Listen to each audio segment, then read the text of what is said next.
We are going to be using Mint by Intuit for this next lesson. And I want to say upfront, I have zero affiliation with them whatsoever. In fact, I borderline not even sure I like their company as a whole. However, this is a great free budgeting tool. It's the best I've seen, actually. So it's worth showing you.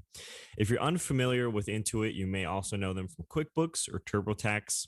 They're the same company making the same lane of software. I use Mint to cross-check it with the transactions I record in my Google Sheets just to make sure I don't miss anything. And also, unsure if I mentioned it in the last video, but you for the same with the Google Sheets recording your transactions, you're going to want to do that every single day.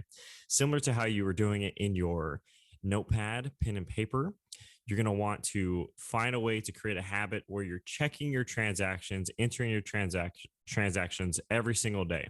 There should not be a day that goes by where you don't do that. Mint is a extremely powerful tool for budgeting, tracking your net worth, and creating financial goals. And I'll explain what a net worth is as we move forward. So I have to say this because I care about this stuff. If you sign up and you're like, I don't know, like you go through the course and you're like, nah, Mint's not for me. Here is the link, this one right here, to have all of your data deleted. And this is the stuff they don't teach you in school. I care about data privacy, so I'm just going to have this here in case you want it down the road. I don't think you'll need it, but just in case, because I've had my Mint account for years now. So first things first is you're going to create an account through this URL or this one or this one. It's all the same. I gave you options, but just do this one if I have to be truthful. Once you've done that, come back and we will go through all of this together.